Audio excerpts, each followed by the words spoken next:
How many people actually believe in the idea that the way you think has some effect on your life? So how many people actually woke up this morning and consciously created a future? You know, the biggest reason why people don't do it is because you don't really believe it's true. You see, if you knew on a gut level that it was absolutely true, would you ever miss a day? And would you ever let any thought slip by your awareness that you didn't want to experience? So your brain, according to neuroscience, is organized to reflect everything you know in your life. Your brain is a record of your environment. It's a record, an artifact of your past. So if you believe this, then does your environment control your thinking, or does your thinking control your environment? So if you wake up in the morning and you get out of bed on the same exact side as you did the day before, you shut the alarm clock off with the same finger, you slip into your favorite slippers, you shuffle into the bathroom and you use the toilet like you always do, then you walk over to the mirror and you look at yourself to remember who you are, then you get into the shower and you wash yourself in the same routine way, then you groom yourself to look like everybody expects you to look. Then you go downstairs and you drink coffee out of your favorite mug. Then you drive to work the same way as you did the day before. You see the same people that push the same emotional buttons. You do the exact thing that you know how to do and you memorize and can do so well that you're an expert at. Then you hurry up and rush home so you can hurry up and check your emails, so you could hurry up and go to bed, so you can hurry up and do it all over again. Now, here's my question. Did your brain change at all that day? We could say that you were thinking the same thoughts, performing the same actions, that create the same experiences, that produce the same emotions, but secretly expecting something to change in your life. So then, as the environment turns on different circuits in your brain, you begin to think equal to your environment. As you see the same people and go to the same places and do the same things at the same time, it's the external environment that's turning on different circuits in your brain, causing you to think equal to everything that you know. And as long as you think equal to everything that's familiar and known to you, what do you keep creating more of? Same life. Now, the quantum law is still applying to you.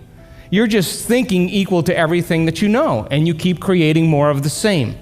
To change, to truly change, is to think greater than your environment. And every great person in history knew this, whether it was William Wallace or Mahatma Gandhi or Martin Luther King or Queen Elizabeth I or Joan of Arc. They all had a vision. They all had an idea. Couldn't see it, couldn't smell it, couldn't taste it, couldn't feel it, but it was alive in their mind. It was so alive in their mind that they began to live as if that reality was actually happening now.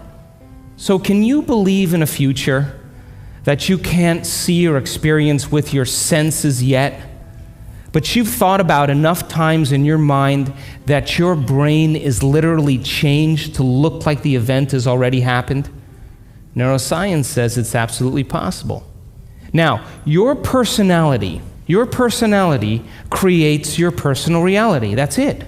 It's that simple. And your personality is made up of how you think, how you act, and how you feel. So the present personality who's sitting here today, you, has created the present personal reality called your life. Would you agree? Would you also agree then, if you wanted to create a new personal reality, that on a fundamental level you would have to change the thoughts that you are thinking, the behaviors and habits that you're demonstrating, and the emotions that you've memorized that's become part of your identity? And most people try to create a new personal reality as the same personality, and it never works. We have to become somebody else. So then, as you keep thinking the same thoughts, performing the same actions, and living by the same experiences that produce the same emotions, there's a principle in neuroscience that says nerve cells that fire together wire together. And if you keep repeating the same states of mind and body over and over again, your brain begins to fire in the same sequences, in the same patterns and same combinations. And whenever you make your brain work in a certain way, that's called mind. Mind is the brain in action. So as you remind yourself every day who you think you are, you're causing your brain to fire in the exact same ways. And as they fire and wire in the same patterns over time, the brain moves into a very finite signature, and that's called your personality. Now, that box in your brain isn't literally a box, but it's the most commonly wired, neurologically fired programs that run redundantly because we keep doing the same things over and over again. To change your mind, then, is to make the brain work in new sequences and new patterns and new combinations, to begin to make the brain work differently. And the one ingredient that allows us to do that is knowledge or information. Because every time you learn something new, you make a new connection in your brain. That's what learning is. Learning is forging new connections. Remembering is maintaining or sustaining those connections. So now, every time you have a thought, you make a chemical. And if you have a great thought, or an unlimited thought, or a joyful thought, you turn on a set of circuits in your brain that fires in a very specific sequence, pattern, and combination, that produces a level of mind, that turns on another part of the brain that makes a chemical for you to begin to feel exactly the way you were just thinking, great or unlimited or joyful.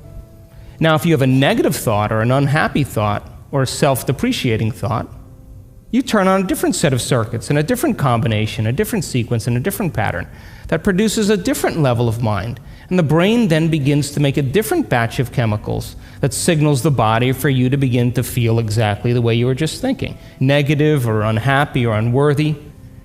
So the moment you begin to feel the way you think, because the brain is in constant communication with your body, you begin to think the way you feel, which makes more chemicals for you to feel the way you think, and then you think the way you feel, and then you feel the way you think, and then you think the way you feel. And some people do this for 20 or 30 or 40 years.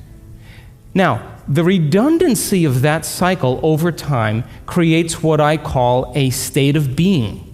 And a state of being is when your mind and body are working together, or your thoughts and feelings are aligned to a concept. So thoughts are the language of the brain, and feelings are the language of the body. And as people get caught in this cycle of thinking and feeling and feeling and thinking, over time, they condition their body to memorize that emotion as well as the conscious mind. And whenever the body knows as well as the mind, that's called a habit. A habit is when your body is the mind. Now, 95% of who you are by the time you're 35 years old is a set of memorized behaviors, set of emotional reactions, beliefs, perceptions, attitudes that run just like a computer program. So 5% of your conscious mind begins to work against 95% of what you've memorized. So the person wants to think positively, but they're feeling negatively. They want to create their dream board, and put up their future life, but they feel unworthy. That's mind and body in opposition. We have to recondition the body to a new mind. So how many people know someone who's memorized suffering? And you say to that person, hey, did you read the book I gave you? What do they say? No. Hey, listen, we're going to go out to dinner. We're going to go see some stand-up comedy. We're going to go for a walk along the water. You want to come? No. What do they say? I'm insisting on this neurochemical order that no person, no thing, no experience can move us from it. And we have these three brains to allow us to move into a new state of being. And the quantum field, universal mind, whatever you want to call it, responds to who you're being. Not what you're thinking, not what you're feeling, but the combination of how you're thinking and how you're feeling, called a state of being. Now, most people wait for what? Crisis or trauma or disease or loss or diagnosis to really want to change. They wait to the point where the ego is brought to such a low level that they cannot go on business as usual any longer. That's when we begin to look at how we're thinking or what we believe or how we act or our attitude or what emotions we're living by. And my message is, why wait? We can learn and change in a state of pain and suffering, which tends to be the human model, or we can learn and change in a state of joy and inspiration.